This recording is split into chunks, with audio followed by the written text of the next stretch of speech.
Prezados, bom dia a todos. Meu nome é Otávio Almeida, sou biólogo aqui da Secretaria de Meio Ambiente, Agricultura e Sustentabilidade.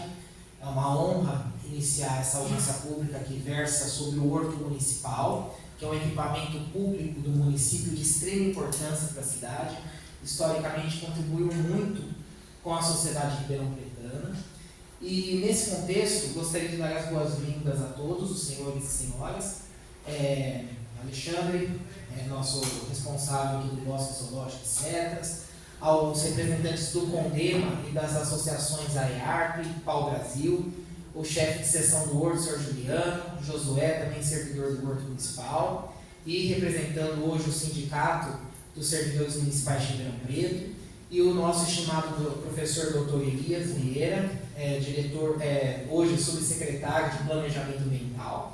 Gostaria de passar uma lista de presença para registrar a presença dos senhores e senhoras. E para iniciar, falar de Horto Municipal, tem muita história envolvida, porém nessa audiência eu tentarei ser mais didático e breve possível, porque temos muitas informações ao longo de muitos anos de administração desse equipamento público. O Horto Municipal, ele, desde a sua criação, ele é uma unidade de conservação. Porém, unidade de conservação, o que é isso? É um espaço territorialmente protegido. O espaço territorialmente protegido, ele tem normas especiais de administração. Isso é uma definição legal, que vem lá da Lei 9.985 de 2000, que é a lei que institui o SNUC, que é o Sistema Nacional de Unidades de Conservação. Porém, a lei que cria o Horto Municipal é anterior a essa lei do SNUC. E quando ela cria o Parque Ecológico Botânico Ângelo Rinaldi, Horto Municipal, ela não institui a categoria de unidade de conservação. Ou seja, ela não tipifica se é uma unidade de proteção integral ou de uso sustentável. Além disso, dentro dessas categorias de unidade de conservação, seja uso sustentável ou proteção integral, você tem enquadramentos como área de proteção ambiental, reserva extrativista, floresta nacional, estação ecológica, reserva da biosfera e por aí vai. São exemplos. A lei, por ser anterior ao SNUC, ela não trata especificamente de qual tipologia de unidade de conservação o Horto Municipal se enquadraria. E após uma consulta à Procuradoria-Geral do município, ficou esclarecido juridicamente que para agir de modo correto, legal, deveria ser feita uma audiência pública para que nós discutíssemos o enquadramento da unidade. Então, essa primeira audiência, ela vem no sentido de que tipo de unidade de conservação é o Horto. Depois, ela vem também adicionar a composição do conselho do Horto Municipal. Porque unidade de conservação, ela tem que ter um conselho gestor. Esse conselho, ele pode ser deliberativo ou consultivo. Dependendo da tipologia de unidade, é um ou é outro. E é por isso que nós precisamos ouvir dos senhores e senhoras qual seria o melhor enquadramento para a unidade, considerando as características atuais daquele equipamento público e se há um consenso também de que o Horto é um espaço territorialmente protegido. Tudo bem até aqui? Então, a minha apresentação ela é muito direta. Ela inicia com um panorama geral sobre o que é uma unidade de conservação. Então, a unidade de conservação é um espaço territorial e os seus recursos ambientais, incluindo as águas jurisdicionais, com características naturais relevantes, legalmente instituído pelo poder público, e aqui já vem um adendo importante: a unidade de conservação não basta que nós nos reunamos em assembleia e digamos, agora aquela área verde é uma unidade de conservação. Não. Ela passa por todo esse debate, mas ela precisa de uma instituição pelo poder público, por meio de um ato administrativo, seja decreto ou mesmo lei. Tá? E ela apresenta objetivos de conservação e limites definidos. É por isso que, didaticamente, eu iniciei a apresentação de uma maneira mais simplista. Unidade de conservação é espaço territorialmente protegido, mas se dá por meio da instituição pelo poder público. Depois, ao qual se aplicam garantias adequadas de proteção. E daí eu utilizei um outro termo, que foi um regime especial de administração, correto? Por quê? Para garantir a proteção daquele espaço. O horto, acredito que todos aqui conheçam o horto, né? Sabem das vulnerabilidades e também dos pontos positivos, que são muitos. E é um equipamento que lá na definição, na lei de 96, né, que viu o horto, ele já trata aquele local como um local que necessita de um regime especial de administração por ser um espaço territorialmente protegido. Dentro das categorias de unidade de conservação, eu tenho aquelas que se dividem em uso sustentável e proteção integral. No uso sustentável, eu posso ter um uso direto dos recursos naturais. Eu posso ter uma exploração do recurso. Posso ter coleta, eu posso ter uma presença antrópica mais pronunciada ali, tá? Por quê? Porque eu tenho uma exploração do ambiente de maneira que eu garanta a perenidade do recurso. Se eu conseguir adentrar naquela unidade de conservação de uso sustentável e, ao mesmo tempo, garantir que o recurso perdure no tempo, aquele ambiente se enquadraria melhor como uma unidade de uso sustentável, correto? E esses recursos perenes e os seus processos ecológicos associados, mantendo a biodiversidade e os demais atributos ecológicos, de forma socialmente justa e economicamente viável. Essa definição ela vem, né, quando o SNUC foi criado, de uma série de tratativas com a comunidade do entorno. Porque imagina aquelas populações com conhecimento tradicional associado. Daí eu refiro aos indígenas, quilombolas, que habitam áreas com processos ecológicos importantíssimos. O melhor exemplo são áreas dentro da Amazônia Legal, né? Em que eu tenho essas populações. E eu não poderia extirpá-los da terra, porque a terra faz parte da história desses povos. Existe cultura associada, e meio ambiente também é cultura, é sociedade. Não é apenas o meio biótico, né? O meio vivo, vegetação, fauna. O meio ambiente também é cultura. Então, quando o poder público institui uma unidade de conservação do uso sustentável, ele está pensando também quem usa aquele ambiente. Só que de uma maneira que garanta a perenidade do recurso. Por isso que pode se permitir o uso direto do recurso. Tudo bem? Já na proteção integral, o objetivo é muito restritivo. E a lei é muito clara.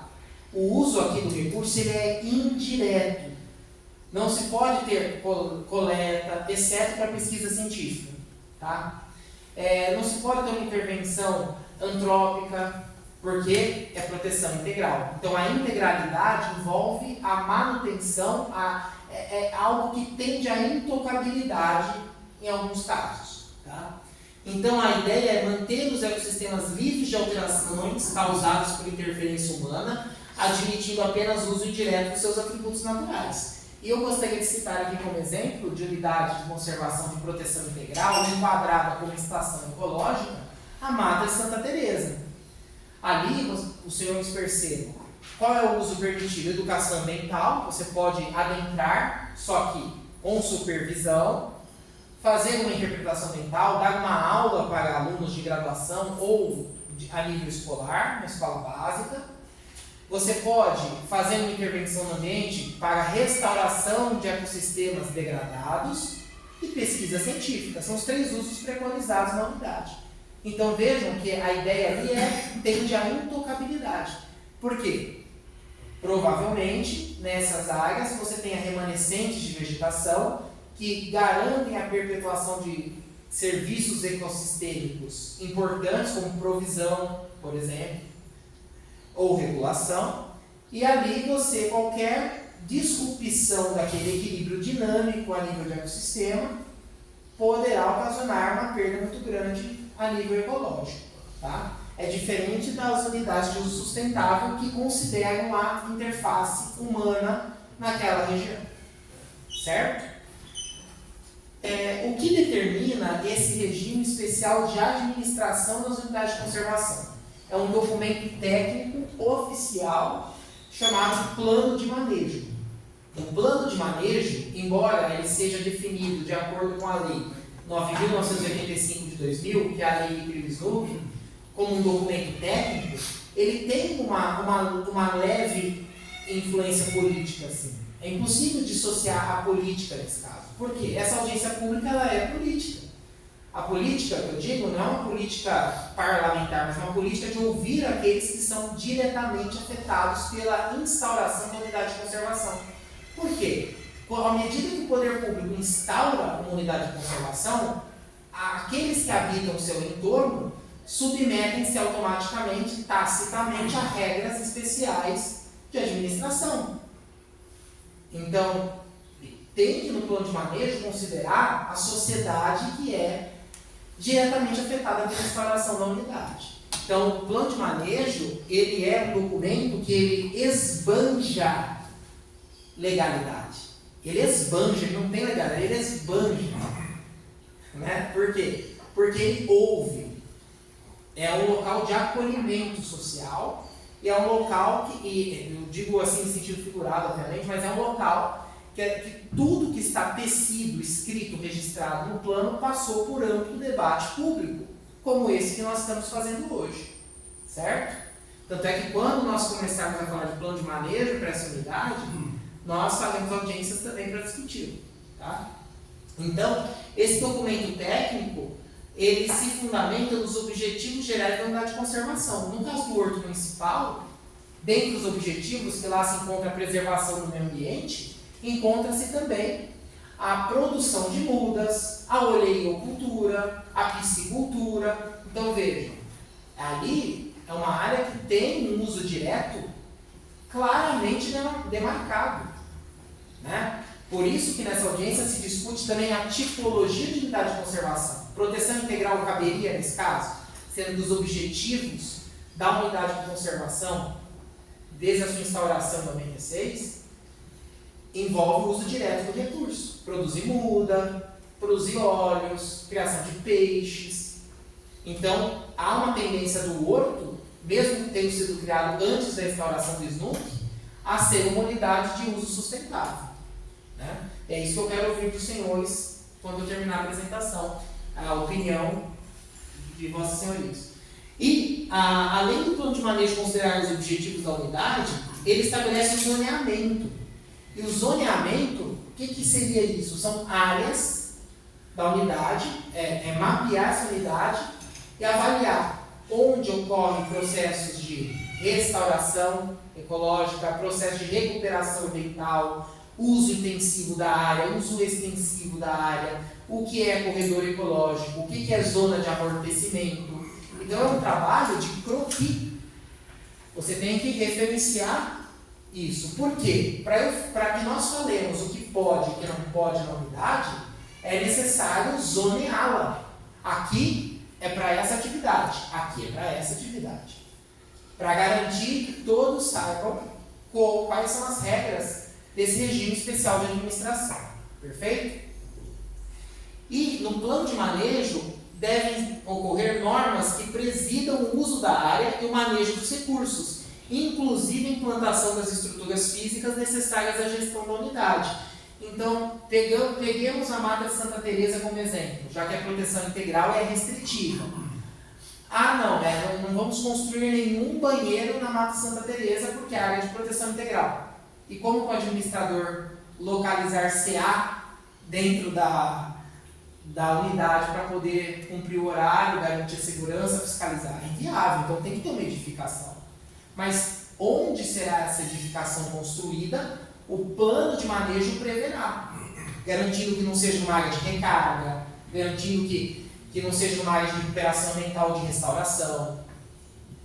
Né? Então, provavelmente numa zona de uso intensivo, certo?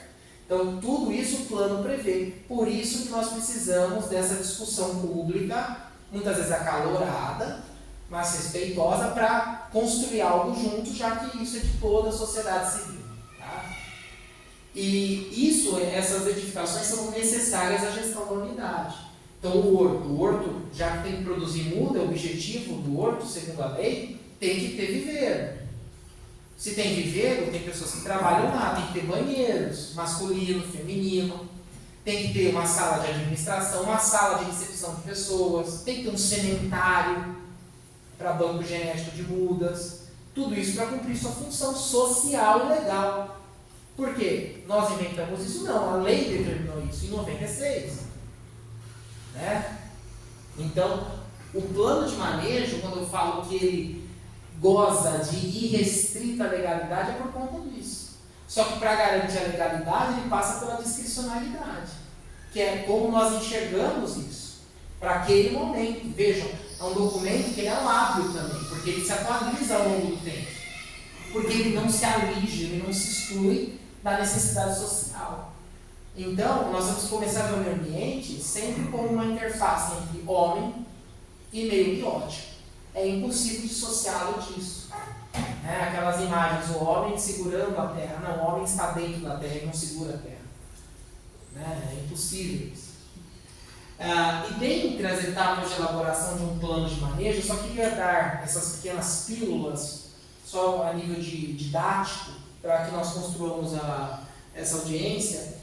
Dentro das etapas de elaboração de plano de manejo, nós temos de caracterizar, toda a unidade.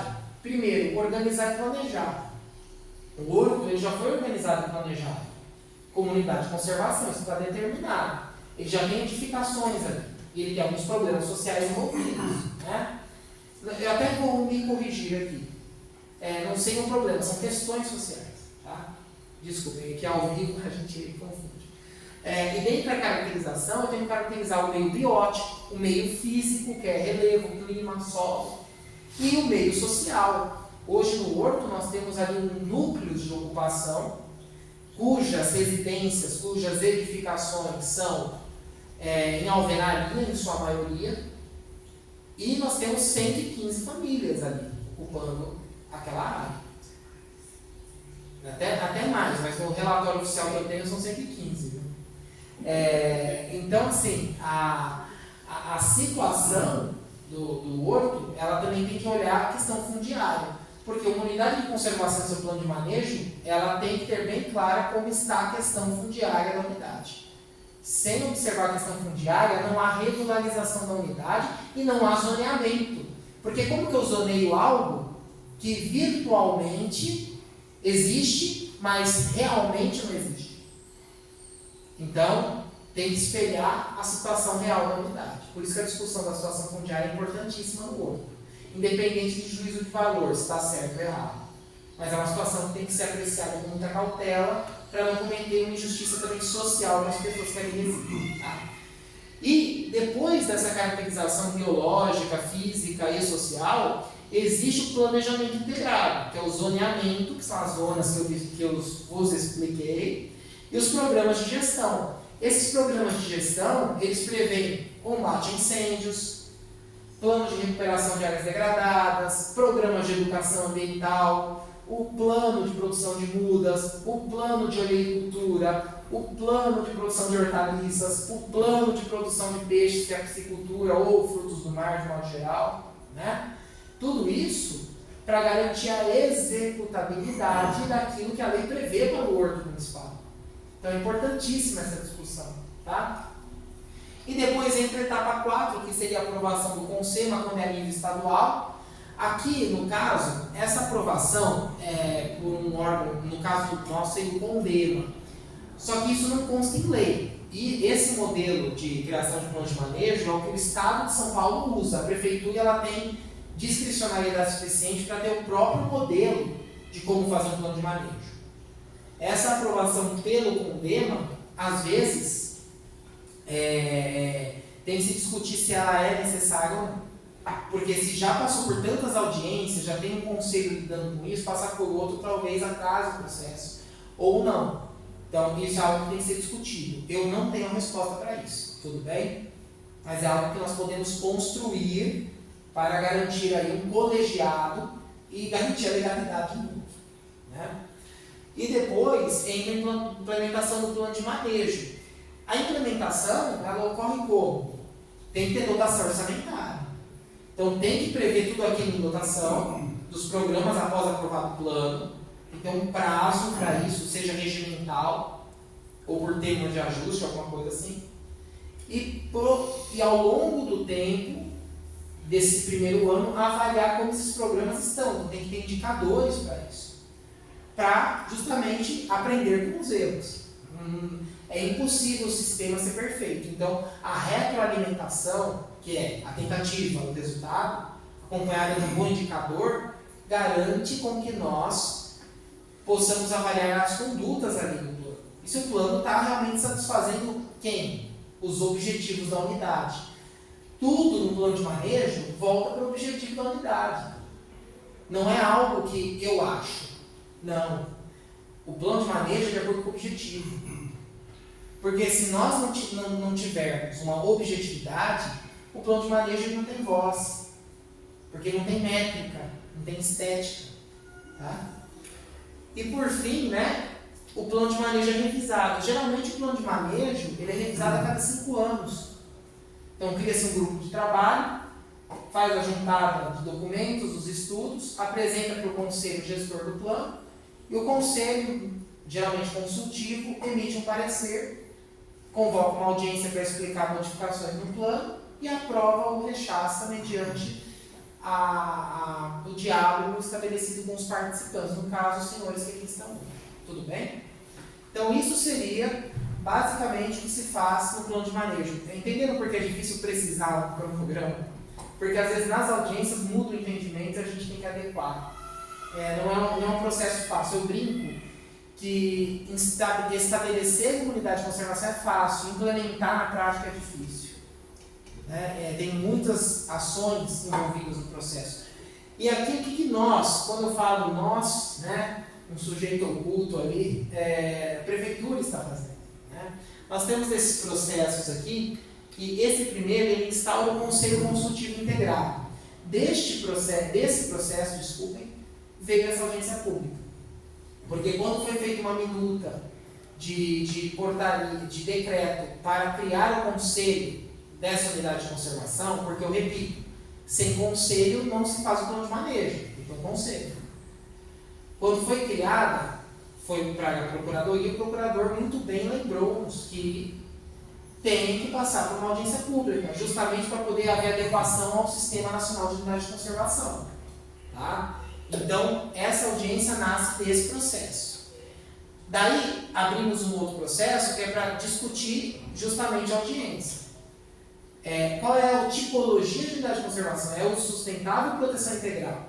E se uso sustentável é APA, que é a área de proteção ambiental, ou é, por exemplo, uma outra área, ou uma floresta, um exemplo. O que é o horto? Difícil, né? Bem difícil. Ou se é proteção integral, uma estação ecológica, é o quê? Um parque? É um monumento natural? O que seria dentro do SNUC? Então, isso tudo, nós olhamos a lei e tentamos encontrar a tipologia com a previsão legal mais próxima da realidade do horto. Tá? E depois, esse processo aqui 076487 é a questão da dotação orçamentária, que foi submetida ao Juliano, chefe de seção, junto à atual gerência de unidade de conservação, para discutir a dotação orçamentária para o ano que vem. Porque todo ano tem LOA, né? E a lei orçamentária anual, e tem que prever dotação para as ações. Então, segurança, brigada de incêndio, limpeza do espaço, tudo isso faz parte. Né? Algumas taxas, adiantamento do pagamento, então consta nesse processo. Depois, a pedido da subsecretaria, tem esse processo que é o esbulho e integração de posse, no qual foi defendido o REMURB, para regularizar aqueles assentamentos, aqueles núcleos informais que ali estão no horto. Por vários motivos. O primeiro, é muito caro translocar essas pessoas, e onde translocá-las? Vai causar mais supressão de vegetação? Um exemplo. Daí tem o estudo ambiental associado e o estudo social associado, que é pré-requisito para a REURB. Tudo bem? Depois, é esse processo mais jovem, digamos assim, que é a abertura de matrícula para o horto. Atualizar no cartório de registro de imóveis o perímetro do horto. O que é horto, o que é ocupação. Tá? Ou assentamento informal. Né? Então, tudo isso está sendo discutido e são questões complexas. Não são questões que a decisão vem ao mesmo tempo. Exige ali uma bela discussão técnica. Né? E hoje o horto, ele se concentra nesses dois polígonos regulares, né? E esses polígonos, eles são, eu vou usar esse termo, mesmo não sendo um círculo, só por questão estilística, diametralmente separados pela ocupação hoje informal que ocorre no horto. Por isso a necessidade de atualização da matrícula. Como eu já reiterei, essas edificações elas são em alvenaria, o que as torna candidatas ao REURB-S, que é o Programa de Regularização Fundiária Social. Tá? E aqui mostra no polígono a área trapezoidal, daí a IARP pode me corrigir na parte matemática, onde a ocupação ocorre na prática. Né? Então tudo isso é necessário estar mapeado, conforme bem lembrado pelo nosso subsecretário, para garantir a regularização fundiária da unidade, que é norma, né, até o decreto 4.340/2002, que é quem regulamenta a lei do SNUC, estabelece. Tá? E hoje aqui nós vemos o horto. A análise de engenharia mostra que há problemas de descrição do perímetro, sendo que as informações de azimutes, distâncias e elementos curvos informados em matrícula estão inconsistentes e não representam a realidade local. Então, tudo isso, só vou guardar a pergunta só para o finalzinho. Tudo isso é importante ser discutido, até porque, se ocorrer uma regularização ou não, qual é o tipo de unidade de conservação? Tudo isso, a audiência hoje ela foca na tipologia e na composição do conselho. Discutir REURB, discutir outro período. Mas eu tenho que apresentar um panorama para que nós possamos deliberar com mérito técnico e social essa questão toda do horto municipal. Né? E caso ocorra um REURB, né, é necessário diagnóstico, definição da modalidade, isso já foi feito, para depois ocorrer, por meio de projeto de lei, a regularização dos assentamentos, registro no cartório de imóveis e entrega dos títulos. Esse é o protocolo padrão adotado. Tirei até de um trabalho acadêmico para mostrar que isso é um POP, Procedimento Operacional Padrão, e é legal. Tá? Goza também de ampla legalidade. E o objetivo desta audiência, né? Temos de iniciar pela composição do conselho, eu reitero. Sem conselho não tem plano de manejo, sem conselho não tem unidade de conservação. Simples assim. Não tem um outro modo de atuar. Né? O conselho é um instrumento de defesa da unidade e de resposta quando provocado pelas autoridades competentes. Quem vai fazer a gestão da unidade? A Secretaria de Meio Ambiente, Agricultura e Sustentabilidade, que eu abreviei como SMAS, tá? Após a reforma administrativa. Então, é a SEMAS que fará essa gestão. Porém, quando o assunto necessitar de deliberações com mérito e pareceres, tem que tramitar no conselho, porque ele é consultivo. Embora ele não seja deliberativo, ele tem que encarnar ali a tessitura de um parecer técnico para garantir o quê? Um ato legal do administrador público. Certo? Ao mesmo tempo, esse órgão é colegiado, então ele é paritário. Só que paridade, na prática, ela é difícil de ser obtida. Né? Todos nós sabemos disso. Nós lutamos pela paridade, mas há momentos em que a paridade ela não é perfeita. Por quê? Depende do interesse dos participantes, depende da disponibilidade da área geográfica. Tem cidades que não têm conselho, tem cidades que têm muitos conselhos. Então depende da questão social também do entorno da cidade. Né? Então esse colegiado, ele organiza o plano de manejo e fornece os pareceres que garantem a segurança jurídica aos atos do órgão gestor, que é a nossa secretaria. Tá? Por isso é importante o conselho. É um espaço onde todos seriam ouvidos. Né? E esse conselho, ó, PEBAR, que é o Parque Ecológico Botânico Ângelo Reinaldi, essa é a sigla que nós utilizamos para referenciá-lo nos pareceres. Quem que poderia compor esse conselho? Né? Eu já volto nesse slide. Aqui. Desculpa, eu me adiantei. Depois eu volto. Ele poderia ser composto pelos seguintes membros: um membro da Secretaria Municipal do Meio Ambiente, Agricultura e Sustentabilidade, que o presidirá. Como é uma unidade subordinada à CNAS, tem que ser o seu presidente um funcionário dessa secretaria para presidi-lo. Um membro também da SNAS na figura de vice-presidente, que seria o suplente do presidente, e o chefe de seção do PEBAR, que tem que participar, não tem como não colocá-lo ali, tá? Um membro da Defesa Civil da Guarda Civil Metropolitana, porque nós lutamos contra incêndios, lutamos contra agravos ambientais e eventos climáticos ao extremo. Nós temos que garantir o princípio da precaução. Então, esse órgão ele é fundamental na gestão pública. Um representante do Corpo de Bombeiros e Polícia Militar Ambiental, IBAMA e Fundação Florestal do Estado de São Paulo, justamente nesse sentido que tem a Defesa Civil. Um representante de universidade privada do município e um de universidade pública do município. E um representante da sociedade civil, um representante do CONDEMA, também para garantir mais ainda participação ampla e irrestrita, e um representante da Associação de Moradores. Por quê? Eu falei muitas vezes hoje que a ideia é garantir a pluralidade. Se a pessoa que é diretamente afetada pela instauração da unidade ela não for ouvida, o ato não tem validade. Porque o som alto no entorno, tudo isso é regulamentado pelo plano de manejo. O descarte de resíduos, a pessoa está submetida a um regime especial de administração. Tá? Isso é lei, não é minha figura falando isso.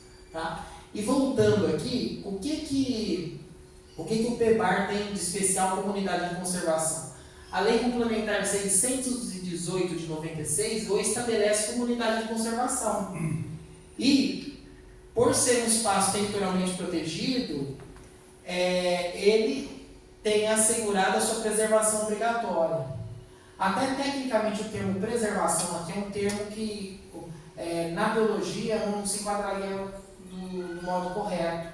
Seria a conservação, porque a preservação é uma ideia de unidade de proteção integral, né? Pelo uso indireto. E os objetivos da unidade é o uso direto. Tá? Mas a época que foi construída a lei, não se tinha esse debate que tem hoje, né? É uma lei já antiga. Né? O parque ele é uma das 3 unidades do município, incluindo o Parque Municipal Morro de São Bento e a Estação Ecológica Guarani. Ele tinha uma área inicial de 560 mil metros quadrados de extensão e os seus objetivos eram preservação, resgate e banco genético das espécies florestais da região, refúgio e proteção da fauna, produção de mudas de espécies para reflorestamento e urbanização urbana, garantia de espaço para pesquisa, educação ambiental, cultura, lazer e turismo ecológico. Isso está na lei que o cria. Ou seja, existe um uso direto proeminente no ouro, forte no ouro. Né?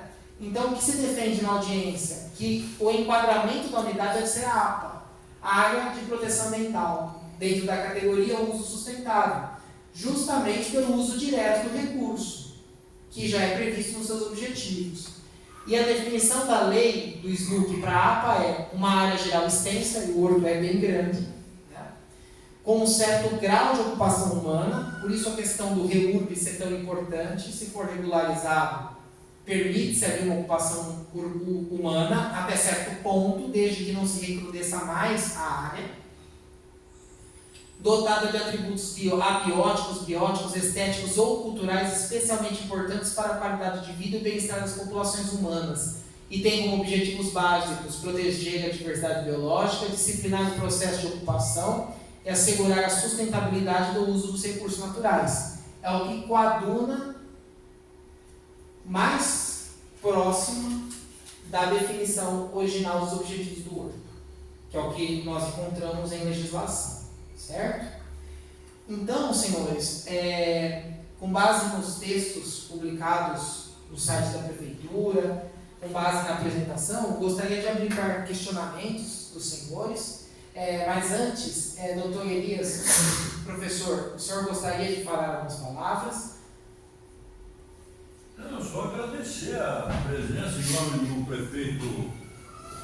prefeito Ricardo Silva, do secretário de Meio Ambiente Cláudio Almeida e da equipe técnica aqui presente, a presença de vocês, pela importância que é essa temática, né? Realmente, nós, quando assumimos essa função aqui, em diretor e eventualmente subsecretário, deparamos com uma situação lamentável, né? Do ponto de vista de conservação, de uso do horto, né? Do PEBAR, e com a presença da invasão que hoje já está consolidada e a lei permite a regularização, como bem disse aqui o nosso técnico, doutor Otávio Almeida. Almeida, né? Isso. Doutor Otávio.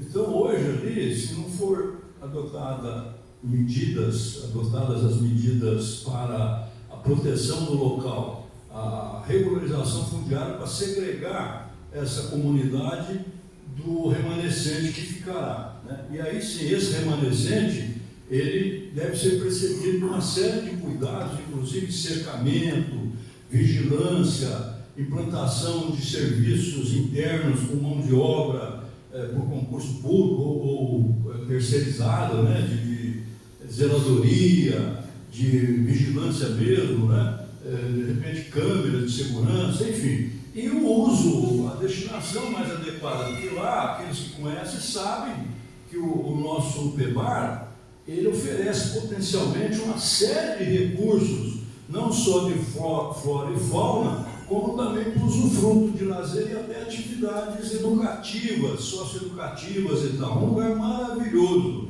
Temos planejado com a chefia do PEBAR diversas iniciativas, inclusive já levamos para lá 2 propostas de parcerias, mas que não foram viabilizadas em razão das condições que nós já mencionamos.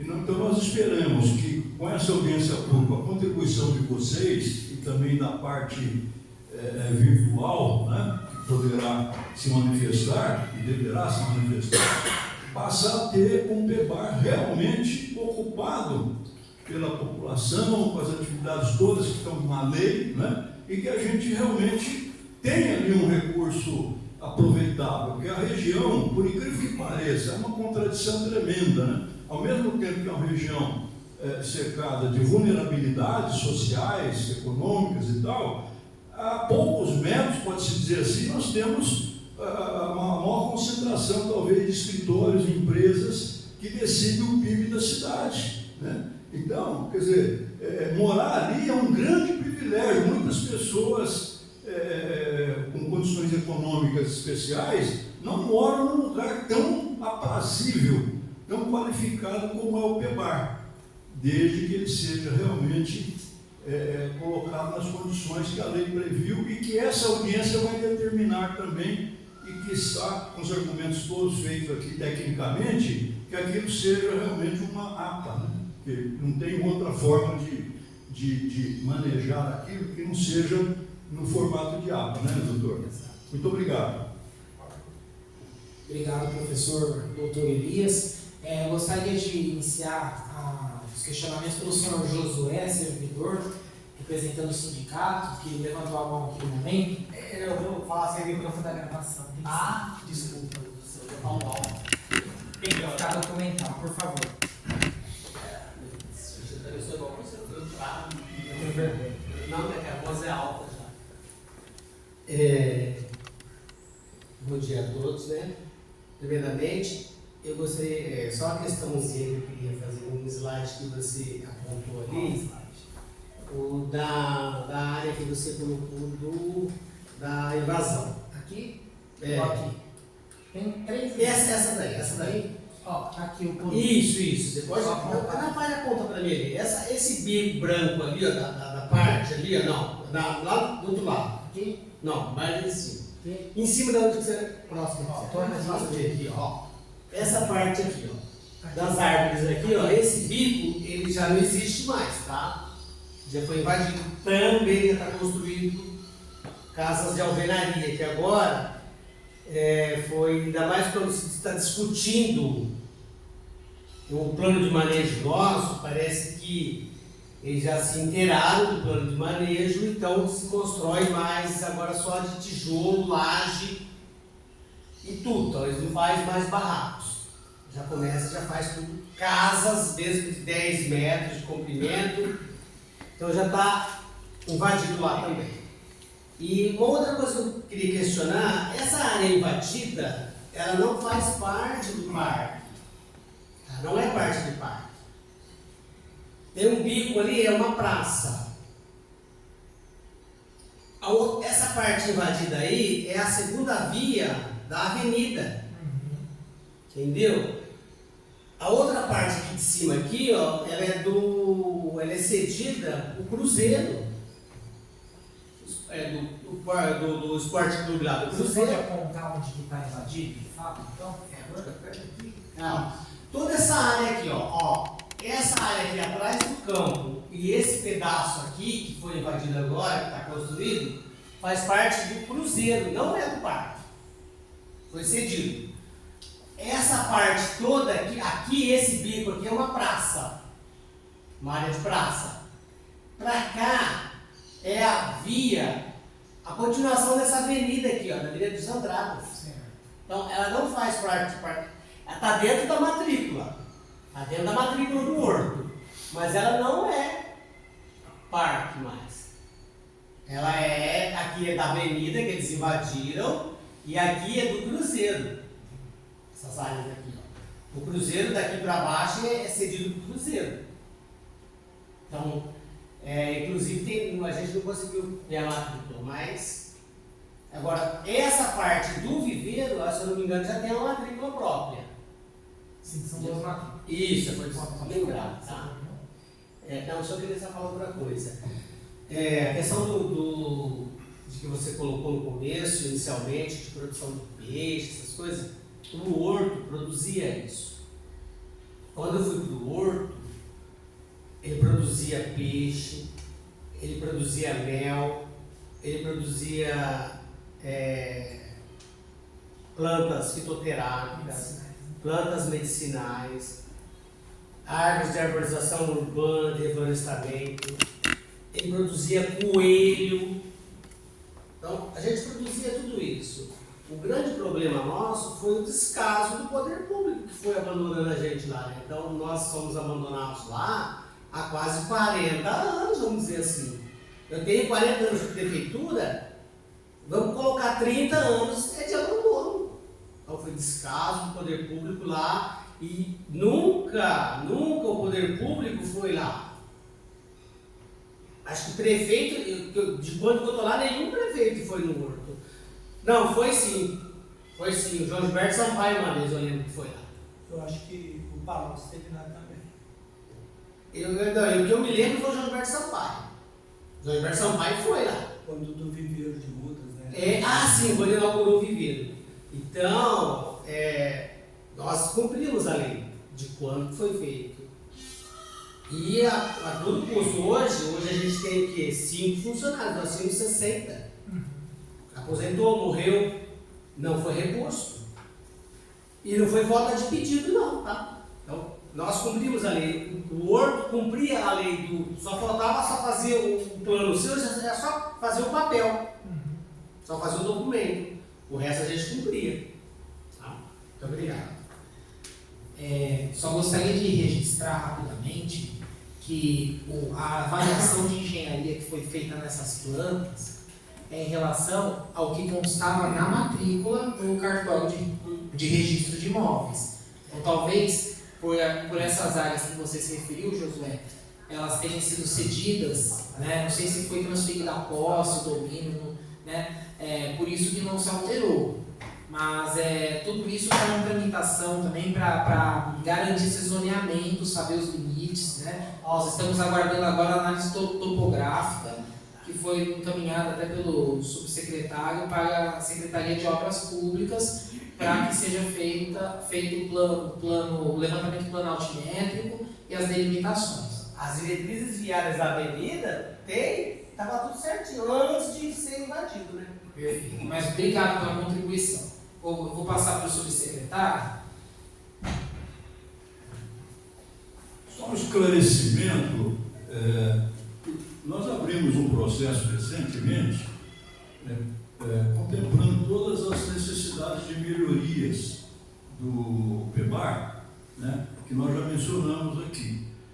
Com relação ao Cruzeiro, aquela área verde, né, que é o campo de futebol, é preciso registrar, que talvez a topografia vai mostrar isso, que existe uma discussão jurídica que estamos acompanhando, já em fase final, que esse campo ele foi cedido há muito tempo atrás, através de uma lei, então, em tese, ele não é mais da prefeitura, ele não é mais do PEBAR, essa área, né? Porém, tem uma cláusula nessa lei que o beneficiário ele perde o bem se ele não fizer a destinação conforme está previsto na lei. E já há vários anos não é utilizado na forma da lei. Fizemos uma reunião com a comunidade num sábado, tiveram lá cerca de 20 ou 25 pessoas, e tentamos identificar quem é o responsável pelo clube, que não mais existe de forma ativa, né? E a pessoa não reside mais naquela região, e eles manifestaram o interesse de retomar as atividades. Então isso precisa ser, nós levamos para o jurídico para verificar qual é o encaminhamento jurídico que vai ser dado, ou seja, ou volta para o PEBAR, ou é entregue para a sociedade na forma do campo, as atividades esportivas e por diante. Obrigado, subsecretário. Senhores, senhoras, posso passar a palavra? Dessa exposição que você fez aí, eu não gostei do seguinte: esse pessoal que invadiu aí, e eles têm uma tática, como o rapaz ali falou, de construir em alvenaria. Eles são tipo dos guerrilheiros, né? Eu não conheço a questão social lá, eu estou falando do ponto de vista ambiental. Para você ter um parque, um grupo de invasores cortando no meio, vai ser muito difícil a manutenção desse parque. Então, eu achava que o correto seria remover esse pessoal do Rio. Tá? Eu acho que solução tem, são 115 famílias, não é muita coisa. Solução tem. Nós temos vários imóveis em Ribeirão abandonados, que podem ser reaproveitados para moradia popular. E, então, essa é a minha opinião, né? Do ponto de vista ambiental. Senhora Maria, o que a senhora pontuou é muito válido também, será considerado na ata da audiência, irá também para a peça processual, né? Porque essa manifestação é importante também, né?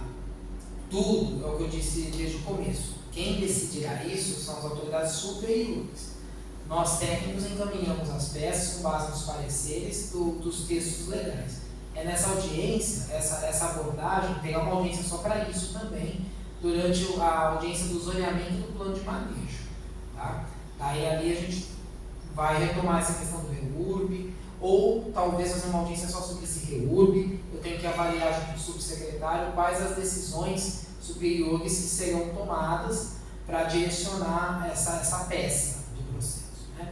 Mas o que a senhora falou realmente não é errado, é correto, tá? É correto, e é uma discussão complexa, se me permite dizer, porque quando nós, biólogos, fazemos uma análise ambiental, o nosso viés é o ambiente mesmo, é a parte biótica.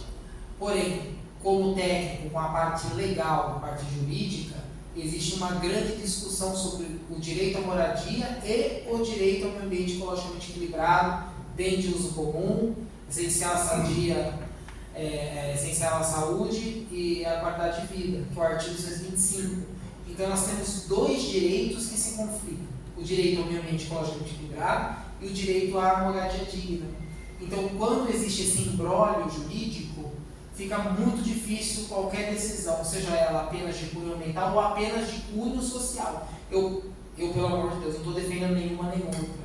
Só estou trazendo um contraponto para me explicar que é um tema muito complexo, né? Até que essa questão do horto é antiga, e agora que nós, quando digo nós, refiro-me à municipalidade, está tentando achar uma via de meio para solucionar, de modo também que muitas dessas pessoas talvez façam isso sem até saber, né? Justamente como o senhor Josué pontuou, os anos que o equipamento ficou sem manutenção, que também foi enfatizado pelo senhor subsecretário.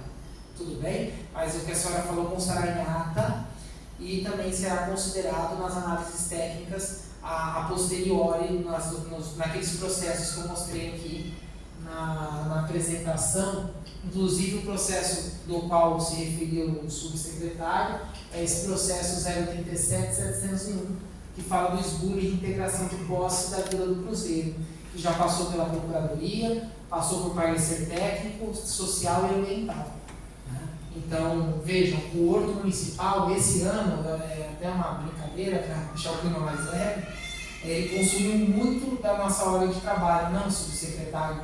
Nós ficamos em muitas discussões, porque é um assunto que envolve pessoas, crianças, público vulnerável socialmente, e envolve a questão ambiental ali, que ela é muito mais complexa que apenas a ocupação. Tem também a questão de poluição, descarte, zoneamento, então é algo que nós também estamos aprendendo, né? O município de Ribeirão, ele está sendo também pioneiro, né, dentro aqui nessa nossa área, nessa nossa macro-região de Ribeirão, porque é um desafio implementar o sistema de unidade de conservação a nível de município, né? O Estado tem isso mais robusto, por meio da Fundação Florestal. Nós estamos sendo pioneiros a nível municipal. Então nós vamos errar muito, mas vamos tentar sempre acertar nessas decisões. Por isso que a gente precisa ouvi-los. Então o que a senhora falou é muito respeitado e será considerado. Tudo bem? Pois não. Moisés, você pode vir aqui.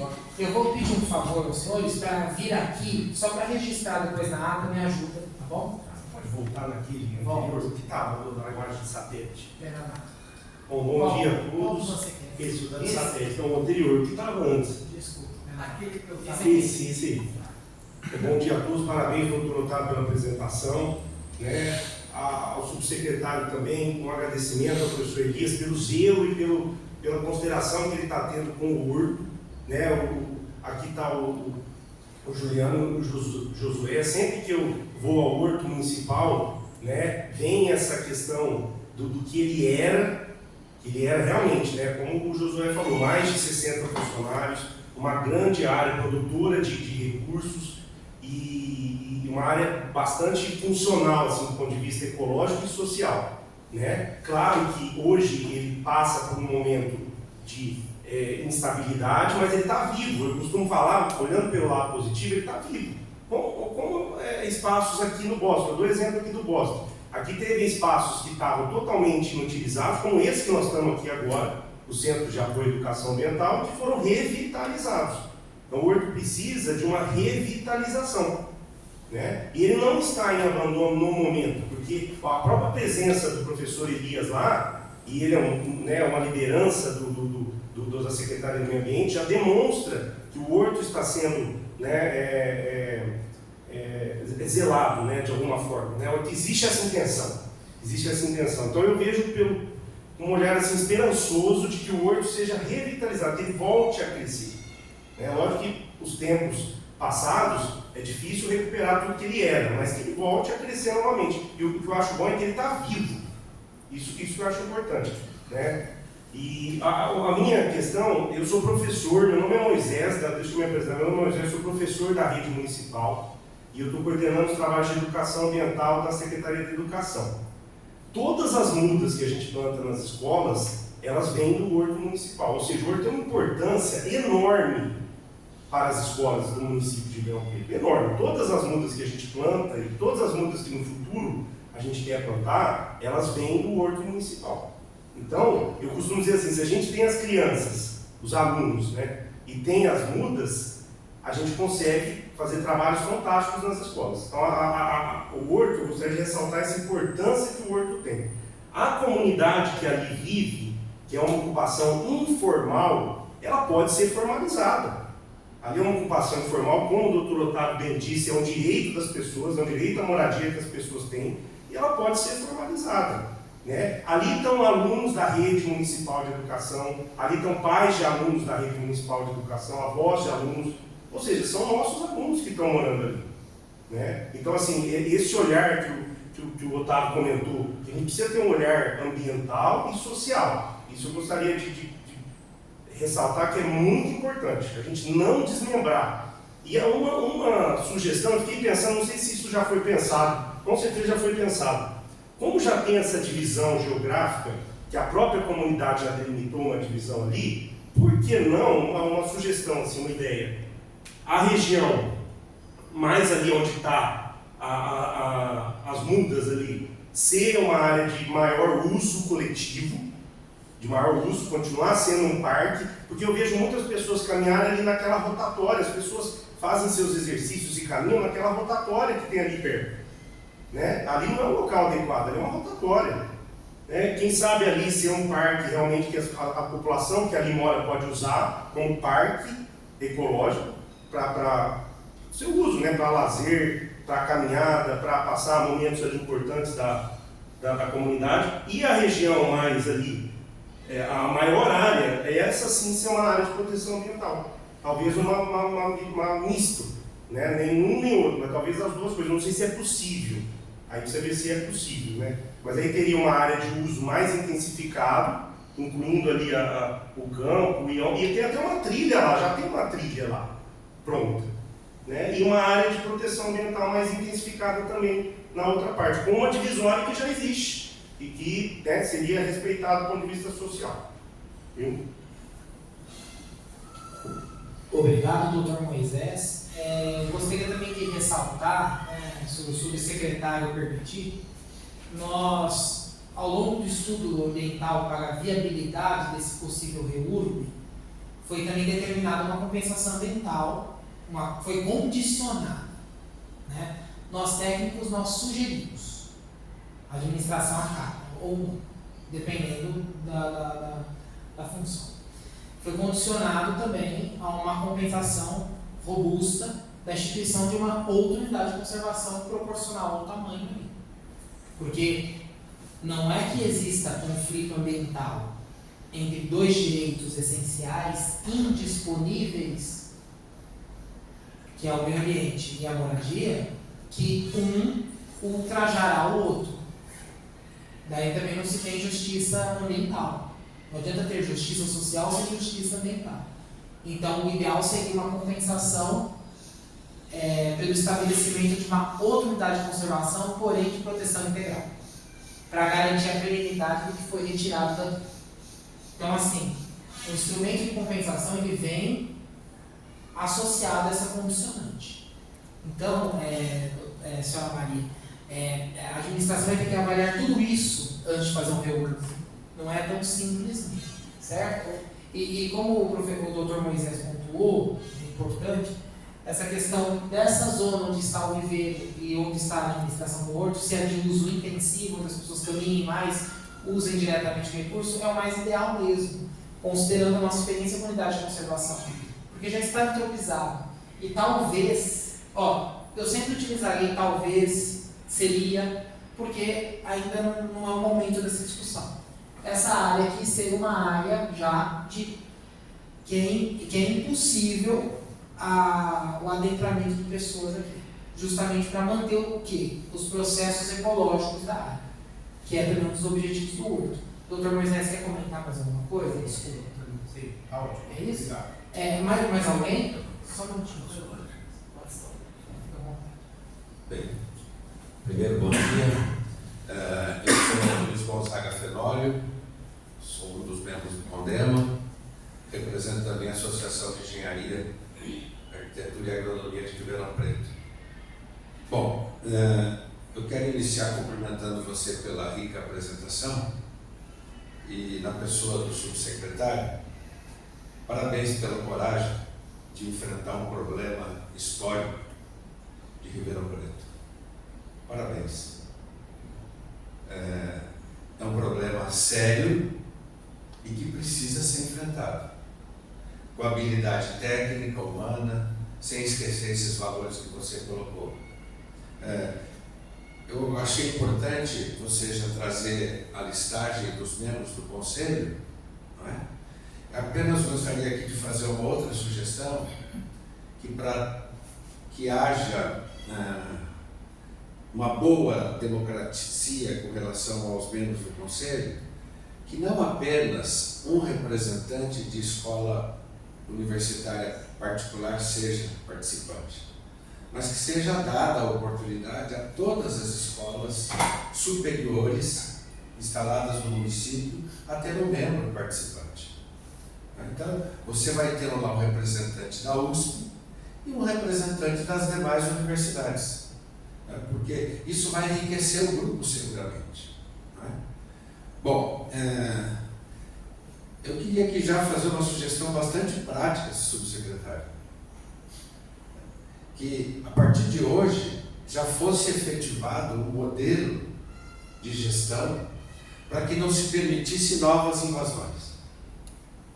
Eu acho que um passo assim muito determinante, eu não digo que isso é o salvador da pátria, Otávio, mas que já estabelecesse um modelo de ação para evitar novas construções. A gente se preocupa muito com esse projeto, não é só por conta do horto, a proximidade dele com a Mata de Santa Teresa. A gente tem trabalhado muito esse assunto junto ao Condema. Nós estamos trabalhando muito isso junto ao poder público municipal para zelar da Mata de Santa Teresa. E o quanto que isso pode impactar na Mata de Santa Teresa. Então, não é olhar isso apenas como um problema pontual ali no local. E eu sei que todos vocês estão preocupados com isso. Eu queria aqui, por fim, dizer o seguinte, olha, se a gente conseguisse uma responsabilidade humanista, uma responsabilidade social, transferir estes moradores para um ambiente adequado, seria o melhor dos mundos. Que não se perdesse na largada, Otávio, dos estudos, esta chance, essa possibilidade, subsecretário. Quem sabe a gente consegue alocar essas 150 e poucas famílias em um outro local, que eu vou chamar aqui, adequado para a ocupação desses moradores. E o subsecretário tem razão. Morar ali é um privilégio. E por fim, pode doer um pouco, mas é ser responsável com as futuras gerações. E o que vocês estão fazendo, o que estão liderando, eu acho que mostra o compromisso do poder público com o futuro de Ribeirão. Olha só o que o Josué comentou aqui. Ele nem lembra quando foi visitado lá no parque. Por isso eu renovo aqui, parabéns à atual administração pela coragem de abraçar este projeto. E eu tenho certeza que Ribeirão Preto vai ganhar com o resultado final. Eu agradeço aqui a confiança e o Condema seguramente vai contribuir bastante com esse conselho. Muito obrigado, viu, Otávio? Parabéns mais uma vez. Muito obrigado pela participação. Vou passar a palavra para o senhor Alexandre Gouveia, em seguida ao senhor subsecretário. Bom dia a todos. Não, só complementando o que o Josué falou depois, do PEBAR do Horto. Quando eu entrei e cresci na prefeitura, realmente tínhamos mel, produção de mel, peixes, que atendia até hortaliças também, que atendia aqui a cozinha dos animais. 5 toneladas por semana. Agora, exatamente. Mas assim, o que a gente poderia já pensar, doutor Otávio, assim, a exemplo aqui do Morro São Bento, é os contratos que nós fazemos aqui, de zeladoria, né, de vigilância. Eu acho que uma dotação maior para o horto daria para contemplar alguns contratos de terceiros para a manutença lá do parque, até que se resolva, não sei quantos anos ainda vai, até que se resolva todo esse problema de ocupação. Mas a questão do cercamento, para evitar, logicamente, novas invasões, mas tudo isso depende de dotação. Se o horto tiver uma dotação que contemple contratos, a exemplo que é feito aqui no Morro de São Bento, aqui não tem invasão, aqui tem cercamento, aqui tem vigilância, mas é no parque todo, né? Não é só ali. Ali só no viveiro, porque lá em cima, lá embaixo, lá em cima, né? Lá não tem mais cenas. Não tem mais os cenas que eu falo, era a cidadania lá. Não existe mais nada. Não existe mais mel. Porque foi tudo invadido, não tem cercamento, não tem zeladoria, não tem vigilância. Então isso poderia ser feito ao longo dos anos. Era isso que eu falo, tá bom?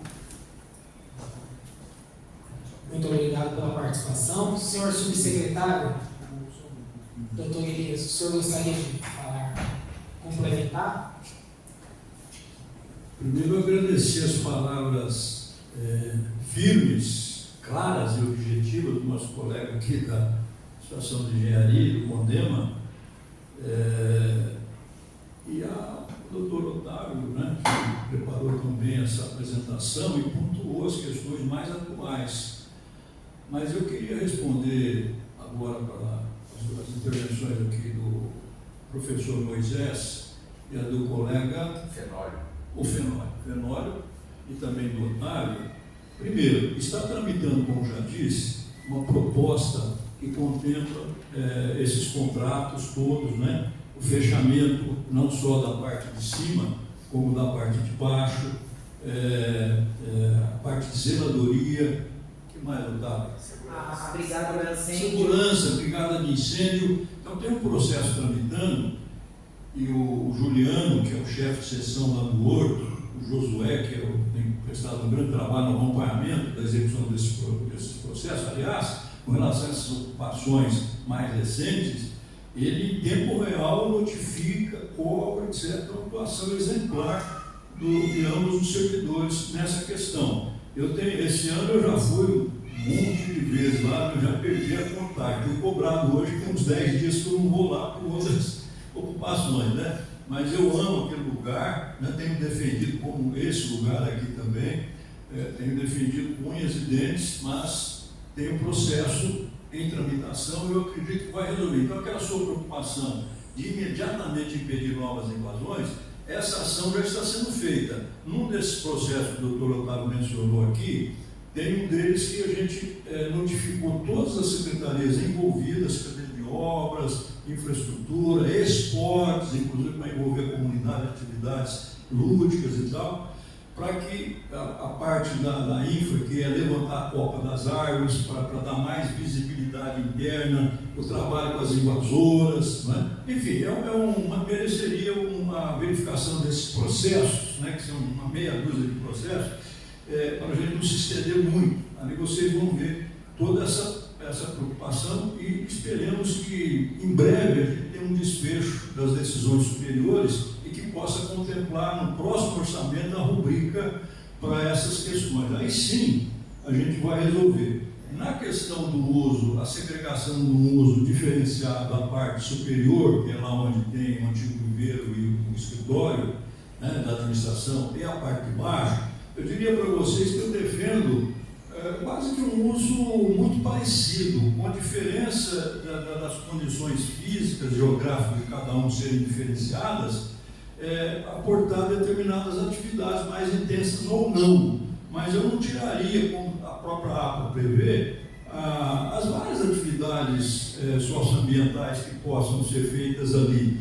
Então, nesse processo da recuperação do viveiro de mudas, né, além da segurança, zeladoria, etc., lá embaixo, para aqueles que fazem algum tempo que não vão lá, eu convido aí podemos fazer uma agenda comum lá, concentrada com o Josué, estarei lá com o maior prazer para acompanhar. Eu sempre vou lá e vejo o interesse deles de acompanhar pessoalmente, mostrar o que tem que ser feito, o que pode ser feito, o potencial que tem aquilo. Então, por exemplo, lá na parte de baixo, além do maciço florestal ser mais exuberante, portanto, ele oferece mais condições de contemplação, de pesquisa, de educação ambiental, não é? Pela sua exuberância, pela sua variedade. Eu soube lá, doutor Otávio e doutor Alexandre e demais, que tem espécies vegetais e até de fauna que não tem aqui nessa unidade de conservação e nem na outra que é lá do Guarani, né? Então você veja a riqueza que é aquilo, só para enfatizar. Tem trilhas que foram cobertas pela serrapilheira, que é só dar um sopro lá, né? Dar uma limpada, você restabelece essas trilhas. Tem o córrego do Ouro que nasce lá na Santa Teresa, que infelizmente está poluído, que essa rotação que está nesse processo de despoluição, que é a verificação das fontes de descarte desses resíduos, né? Enfim, resolver isso. Então tem uma lagoa que, puxa vida, aquilo, eu acho que na região nós não temos um lugar tão aprazível para o deleite, para o desfrute da sociedade, como aquilo lá. Tem as edificações que foram depenadas, vamos dizer assim, né? Foram arrancadas janelas, portas, etc., lá embaixo, que era uma escola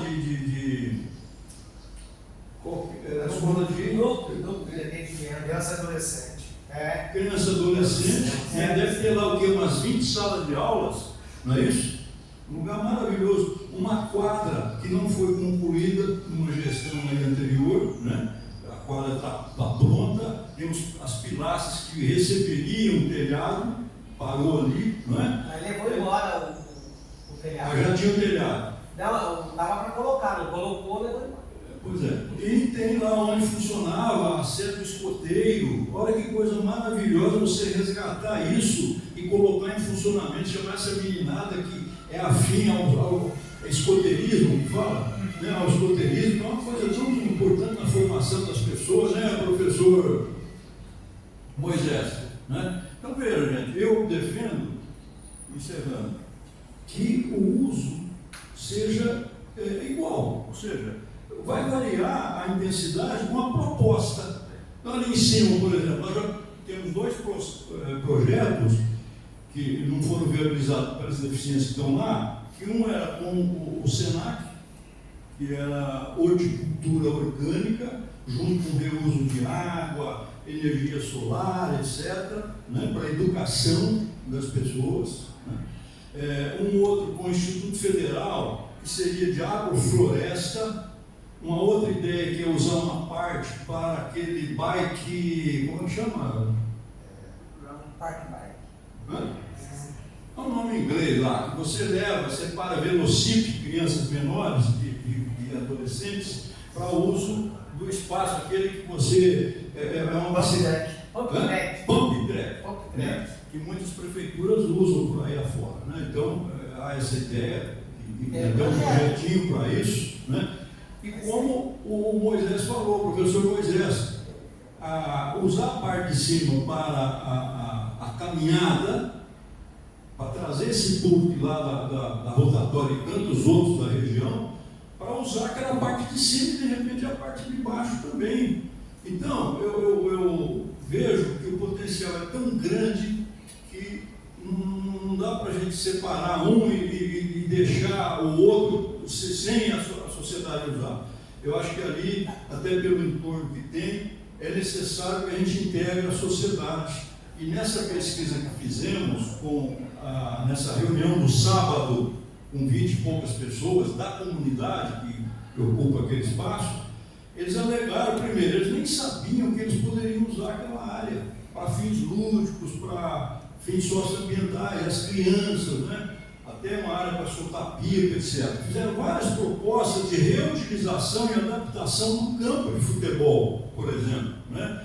Além de usar para caminhada, nós fizemos com o Instituto Alana de São Paulo, que está interessado em nos orientar nos projetos, lúdicos para as crianças com a natureza, mas não com um substituto da telinha, né, de ficar no computador, no celular. A criança vai jogar o que? Amarelinha, o que é? Aquelas brincadeiras antigas que é mesmo o usufruto do espaço ali, né? Fazer piquenique debaixo das árvores, enfim, os projetos e parcerias existem, são possíveis de ser viabilizados, e como você disse, Fernando, falta a coragem. Essa coragem nós estamos realmente tendo, esperemos que Deus continue nos dando essa força, né? Juntamente com o doutor Otávio, o doutor Alexandre, que é um especialista em horto, porque acho que parte da trajetória dele ele teve por lá. Então, gente, em termos de conhecimento, nós temos que sobra aqui para fazer aquilo um lugar maravilhoso como já foi. Obrigado. Se o senhor me permite só um leve complemento, né? O horto ele tem um potencial econômico importante também na formação de recursos humanos, que é algo que aqui no parque nós investimos muito no nosso programa de estágio para alunos de biologia, veterinária e zootecnia. O horto é um excelente candidato a ter um colégio agrícola, né? É um absurdo, se é que eu posso utilizar essa expressão, uma cidade como Ribeirão, a capital do agronegócio, tem um colégio agrícola municipal, no qual nós, servidores, poderíamos contribuir. O serviço público, ao longo da minha formação, ele envolve fiscalização, envolve a questão administrativa, envolve todas essas áreas, mas ele envolve, muitas das vezes, a orientação do cidadão. E a melhor orientação é pela educação, né? Então, um colégio agrícola do horto atingiria todos esses objetivos. Nós teríamos também a ressocialização de muitos jovens ali, e os nossos alunos, né, doutor Moisés, que já habitam aquela área, poderiam se integrar e criar identidade social, cultural, ambiental naquele espaço do horto. Então, eu acho que, até o senhor quis dizer isso, né, doutor? Nós já havíamos discutido isso. Eu e o Alexandre, nós discutimos muito essa questão de educação, nós investimos muito aqui no Bosque também, e se nós não investirmos agora, vai ser tarde demais. Não tem como combater a mudança climática com pessoas que não se identificam com a cidade. Então, quer melhor a auditoria que a sociedade dentro do órgão? Quando nós abrimos o Bosque para esses alunos virem de diferentes faculdades, diferentes regiões do país, e vêm até do Maranhão, Rio de Janeiro, já vieram. Esses alunos, eles são os nossos melhores auditores para falar da qualidade do serviço público. E hoje, o serviço público ele enfrenta também uma necessidade de modernização, porque a sociedade mudou. Então, é também uma forma de modernizar quem está na ativa, né?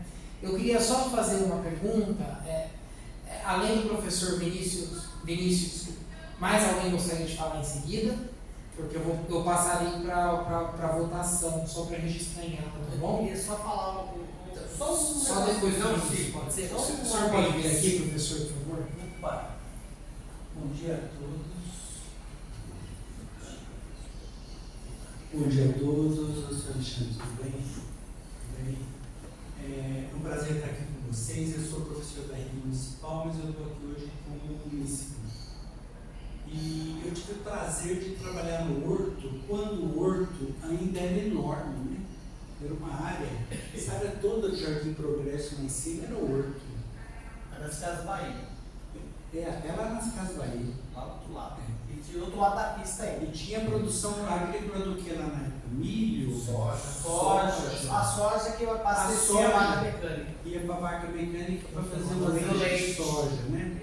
A rede municipal, né, Alexandre? Que trabalhou na distribuição. Tomou do bastante leite. leite, né, Alexandre? Então, assim, o horto era um espaço maravilhoso, né? Mas o que a gente percebe? Que estrategicamente todos os governos, sejam eles de esquerda, centro e direita, abandonaram o horto.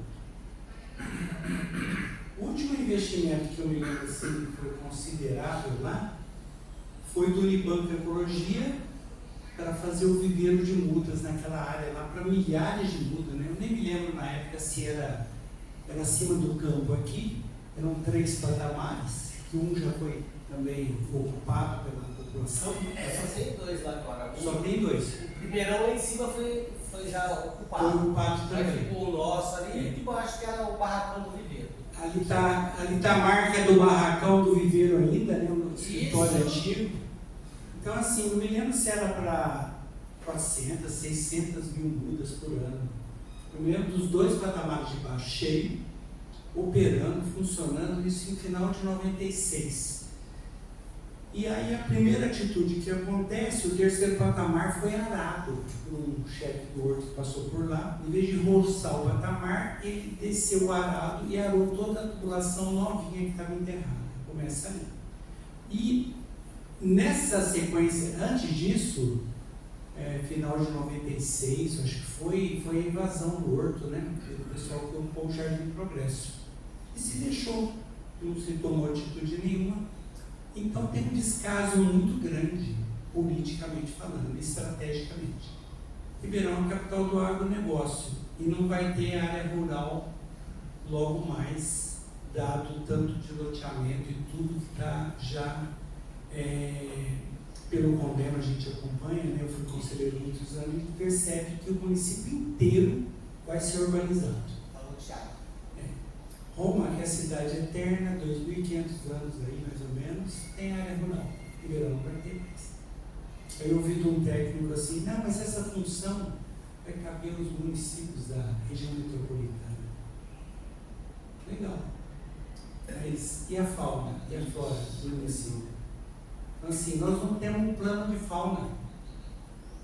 Quando se fala aí, tem legislações que são, assim, incoerentes, né? A legislação dos gatos, os animais aí, vou falar gatos, né?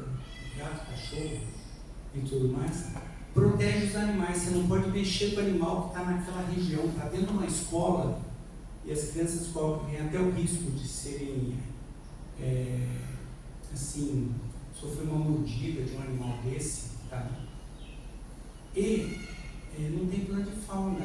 Esses animais estão impactando a fauna silvestre. Hoje tem estudos da Europa, principalmente da Alemanha.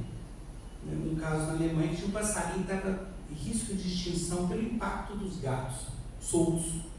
Então não pode deixar animal solto, exótico, né, que não era fauna, ele está impactando. Aqui no bosque, quando caíram os muros, recentemente, as cotinhas quase foram dizimadas pelos cachorros caçando em grupo.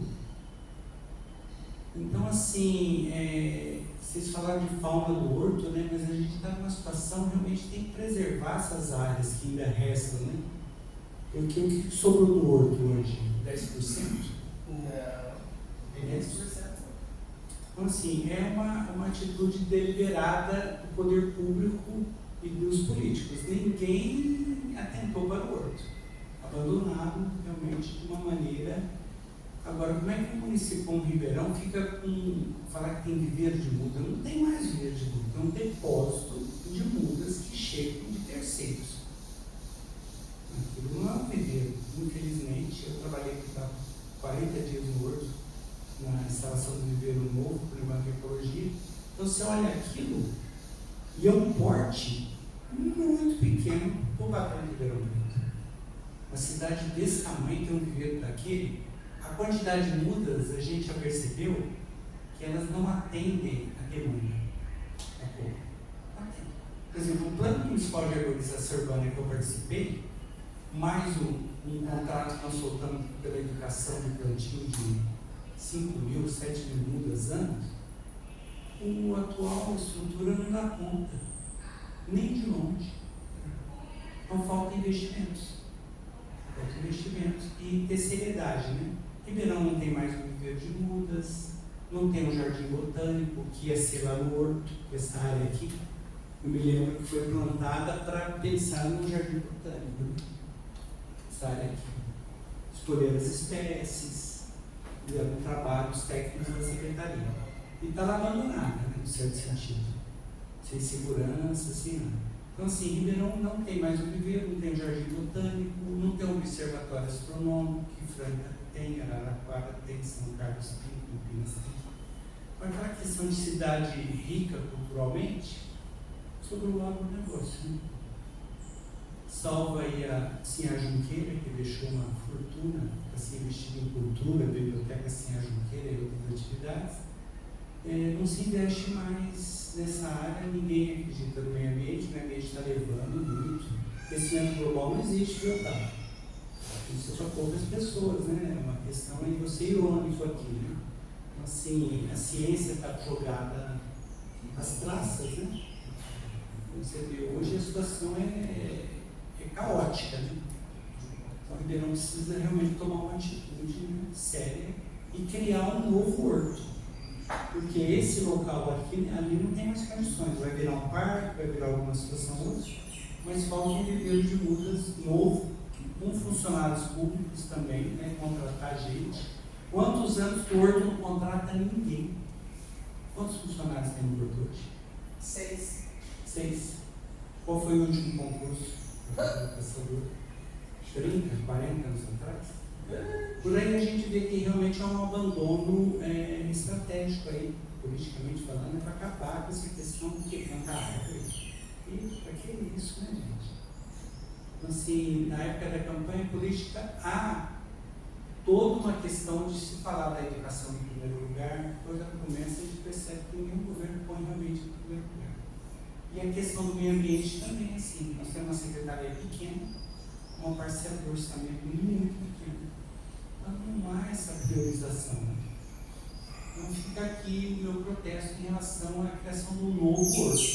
Porque esse tem que partir da APA, concordo plenamente, tocar o que é possível e pensar-se numa nova área, enquanto tem muitas áreas por aí. É isso, obrigado.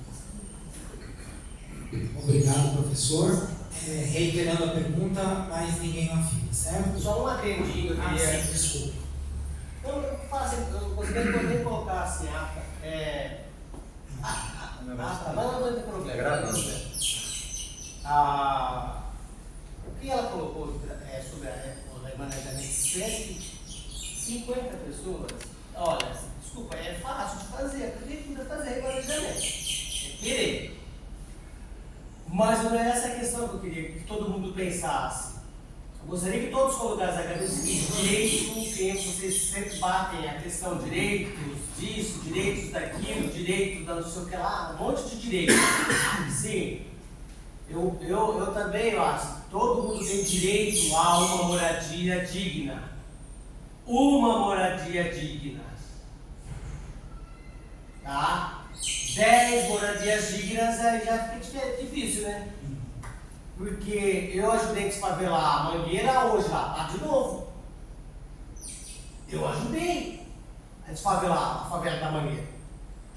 Colocou todo mundo na Avenida dos Andradas, apartamentos de primeiríssima, os melhores apartamentos construídos aqui, ó, em vista do Vita, essas coisas. Hoje, se você fizer uma visita lá, no local que foi trazido o pessoal de lá, hoje não tem 1% dos moradores da favela. Eles venderam um apartamento e retornaram, inclusive na favela da Mangueira, eles não constroem mais barraco de madeira, está tudo construído com tijolo. Porque hoje, o que acontece com esse pessoal? Ele tem advogado, tem toda a estrutura jurídica para falar, você tem que fazer desse jeito, para a prefeitura não tirar você daqui.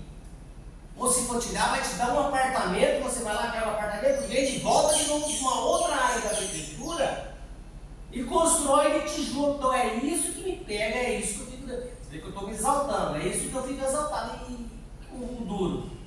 Nesse local aí, eu te garanto para vocês, 1% vai precisar. 99% tem 3, 4 casas de aluguéis, tem casa ali do lado de cima. Entendeu? Então isso é duro, a gente fica sabendo disso. O Otávio, se desculpa eu estar se exaltado. Então é isso que me pega. Tadinho sim, da pessoa que precisa. Eu acho louvável a gente ajudar a pessoa que está precisando realmente. Mas onde está o serviço social da prefeitura que catalogou essas pessoas? Pode ver, cada um até levantar que eu estou exaltado. 3, 4, 5, 10 casas já. Aí fica difícil, você entendeu? Fica difícil, o poder público tem que tomar atitude, que nem ele falou aqui, criar leis para evitar esse tipo de coisa, mas também para punir essas pessoas. Porque, senão, quando vai acabar isso? Quando? Eu desfavelei a Mangueira, ajudei a desfavelar, eu ajudei. Trouxemos, colocamos casinha bonitinha e tal. Vende por 10 mil, por 20 mil apartamento e volta pro local lá de novo. Por quê? Nós pegamos pessoas lá na Mangueira que tinha 5, ganhado já 5, 10, 20, 5 casas uma senhora tinha lá. Estava lá na relação, o Coronel Muniz falou assim, mas você já teve 5 casas, como que você teria 21 para lá? Eu conheço pessoas lá que pegou X apartamentos, agora pergunta se a pessoa está morando lá. Não, por quê? Eu peguei os 10 apartamentos, coloquei um no nome dela, que vai me devolver depois, coloquei no seu nome, no nome do Alexandre, no nome dele, então 10 apartamentos de uma pessoa só, que aí a pessoa pegou, vende por 20 mil e dá 5 mil para ela. Então, o poder público tem que ver esse tipo de coisa também, e sabe disso que acontece. O que tem que fazer? Tem que punir essas pessoas. Tem que ter punição para esse tipo de pessoa. Porque senão o que acontece? Eu vou tirar essa pessoa daí. Por isso que você falou lá do grupo, a questão de regularizar lá. Eu acho errado. Eu acho que primeiramente tem que pegar as redes sociais e ver. Eu tenho certeza absoluta, tem um rapaz lá, tem 3 casas aí do lado de cima e já fez mais 2 lá. Então, quer dizer, 5 casas, aí eu coloco o nome dela, qualquer coisa fala que é sua. Não é do cidadão. Então, tem que ver esse tipo de coisa, não é só, judiação, não. A gente tem que ver a realidade. Esse pessoal aí, eles são lisos. Tem os que precisam? Tem. Não vamos falar, não vamos generalizar. É quando invadiu o Jardim Progresso. 90% não precisava, 10% precisava. Hoje, eu não sei se você já passou lá no Progresso, para cima do Horto.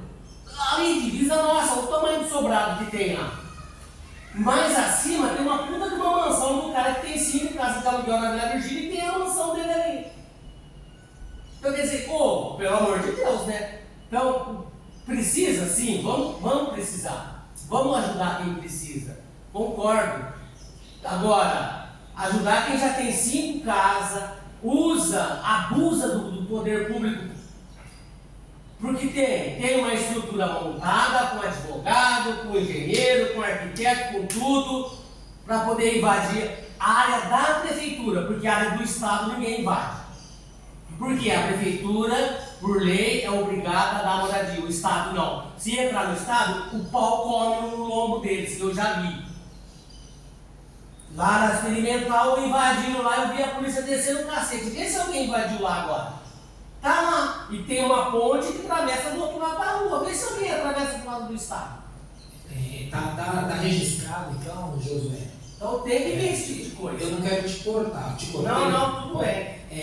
Está registrado, eu vou depois me reunir com o subsecretário para discutir essa denúncia, digamos assim, e avaliar o que deve ser realizado administrativamente junto às instâncias superiores da administração pública. Perfeito? Conforme eu disse, existe uma liturgia. Eu não posso sair da liturgia no papel em que estou aqui. Tá? Então, eu sou neutro. A minha função é acolher as manifestações, sumarizá-las e apenas apresentar o que foi discutido atualmente e sugerir em tempo oportuno após provocação da subsecretaria. Porque, olha, a gente fica preso, infelizmente, a gente fica preso em leis, nas nossas leis municipais. Infelizmente, a gente fica preso. Mesmo uma lei municipal, ela não pode inovar aquilo que ultrapassa a sua competência se é uma lei superior estadual ou federal, certo? Exceto em matéria ambiental e questão restritiva, mas isso a PGM dará o parecer no momento oportuno, até mesmo porque envolve, do que você disse, envolve funções do Ministério Público, que talvez deverá ser provocado a se manifestar também, né? Porque o único órgão que tem a prerrogativa de representar para o meio ambiente é o Ministério Público, né? Então, Então, isso será discutido a tempo adequado, ok?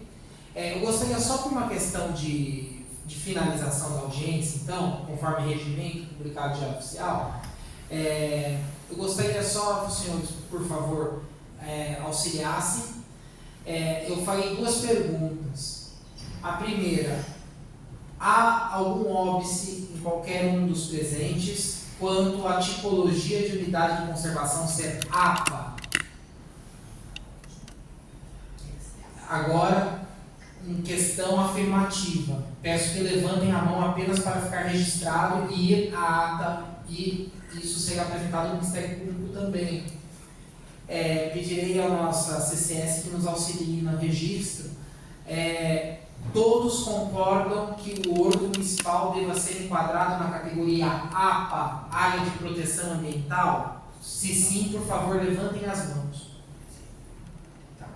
Então, para registro, foi unânime que o horto é uma APA.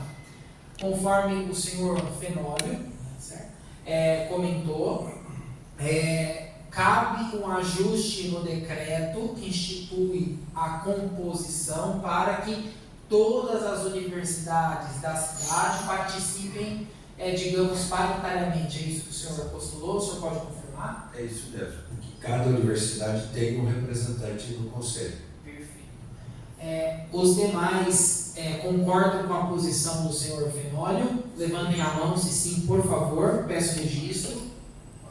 Então nós temos o senhor, só para eu contar. Quem concorda, por favor? 1, 2, 3, 4, 5, 6, 7.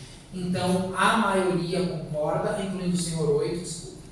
Então todos concordam, exceto um contra, né? Tem alguém contra que eu... O senhor levantou a mão, desculpe.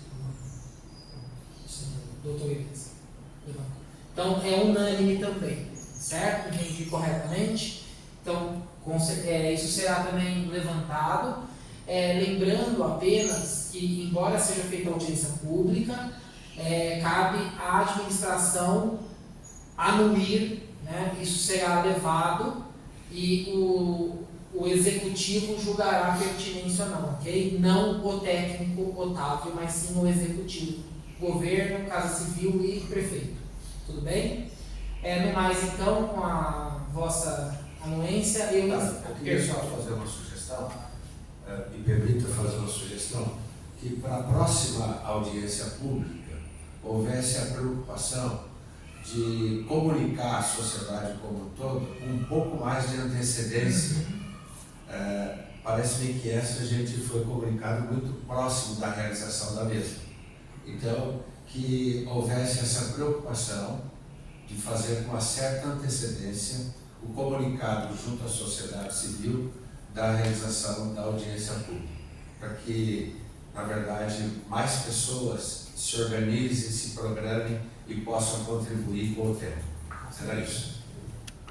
Com certeza está também anotado e registrado. Nós pedimos também desculpas, né? Como eu disse, nós estamos adequando os protocolos, porém, nossa defesa, aqueles que não puderam participar ou souberam em cima da hora, poderão até segunda-feira submeter via e-mail, conforme consta no site, que é o gabinete.meioambiente@rt.ribeirãopreto.sp.gov.br, a sua sugestão a respeito de tudo que foi discutido aqui. Eu só peço, por gentileza, que se atenham ao objetivo da audiência, que é o conselho e a tipologia de unidade. Então, até dia 10, né, porque são 5 dias úteis após a audiência, sábado e domingo não conta. Então, tem na prática 12 dias, 10 dias para poder fazer 7 dias, na verdade, né? Mas até dia 10, né? Dia 10 é segunda-feira que vem, não? Mas tem até o dia 10 desse mês para se manifestar, né? Oficialmente enviando e-mail ao gabinete. O gabinete disparará para mim esses e-mails e eles constarão no relatório final. Então, essa audiência ela terá uma ata que eu transcreverei e terá um relatório final após o dia 10. Então, dia 10 é o prazo para entregar a participação por escrita. Isso será compilado na ata e no relatório, e nós temos 30 dias para entregar esse relatório. O relatório ficará disponível no site da Prefeitura de Ribeirão Preto, tá? E sairá na publicação do Diário Oficial do município uma portaria ratificando o relatório, que será depois debatido junto ao subsecretário. Então, se mais nenhum dos presentes se manifestar, eu encerro oficialmente a audiência. Muito obrigado pela participação de todos.